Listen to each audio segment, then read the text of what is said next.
Chicken curry ఎలా చేయాలో చూపిస్తాను. ఈజీగా అన్నమాట, చాలా తేలిగ్గా చికెన్ కర్రీ ఎలా చేసుకోవాలో చూపిస్తాను.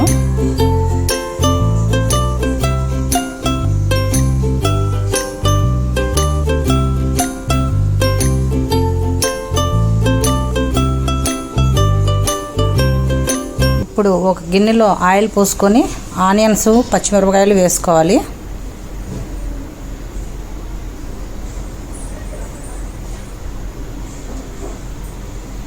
అవి కొంచెం ఫ్రై అవ్వాలి కదా, కలుపుకోవాలి. వాటిని దోరగా వేగాలన్నమాట.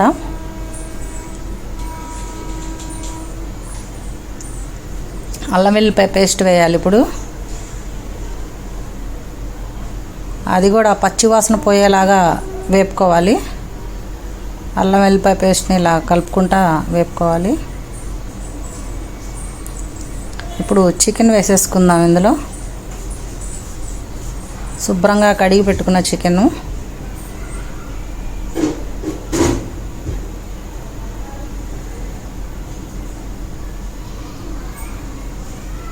ఈ చికెన్లో కొంచెం పసుపు వేసుకుందాము.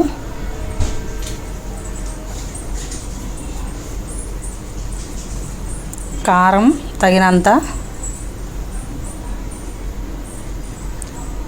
ఉప్పు, కళ్ళుప్పు టేస్ట్గా ఉంటుందండి. ఈ సాల్ట్ కంటే ఇదే ఎక్కువ వాడతాను నేను.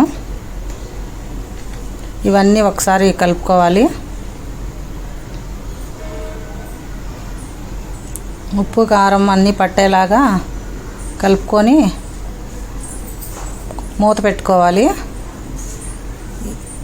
ఈ చికెన్లో వాటర్ అంతా ఇలా బయటకు వచ్చేస్తుంది అన్నమాట కొంతసేపు ఉడికాక. ఇప్పుడు కొబ్బరి పేస్ట్ అనమాట, గసగసాలు, ధనియాలు, చెక్క, లవంగ, యాలక్కాయ, గరం మసాలా అన్నీ కలిపిన పేస్ట్ ఇది. ఇది ఒక స్పూన్ వేసుకున్నాను.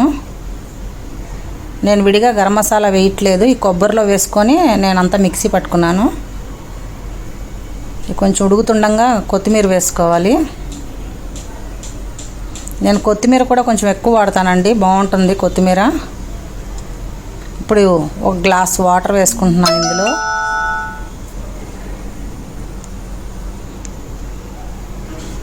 ఇదంతా ఒకసారి కలుపుకోవాలి. నేను మీకు చాలా ఈజీగా చూపిస్తున్నాను అన్నమాట చికెన్ కర్రీ, పెద్ద శ్రమ లేకుండా. అంతా ఒకసారి ఇలా కలిపేసుకోవాలి బాగా. ఇప్పుడు మూత పెట్టుకుందాము.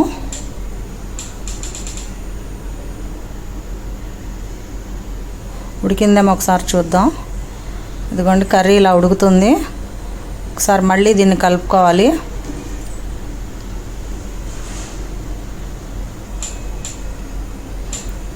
చపాతీల్లో, గారెల్లో కూడా ఈ కర్రీ చాలా బాగుంటుంది. రైస్లో అన్నిట్లో కూడా బాగుంటుంది. మళ్ళీ మూత పెట్టుకున్నాను.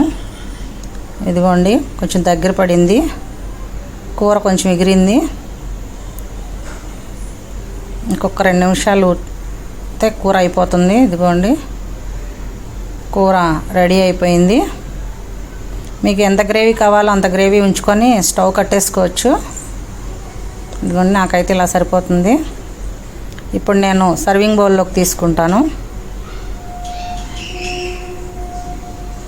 ఇదిగోండి, చికెన్ కర్రీ రెడీ అయిపోయింది. మీకు కనుక నా ఛానల్ నచ్చినట్టయితే సబ్స్క్రైబ్ చేసుకోండి, బెల్ గంట క్లిక్ చేయండి, షేర్ చేయండి, కామెంట్ చేయండి.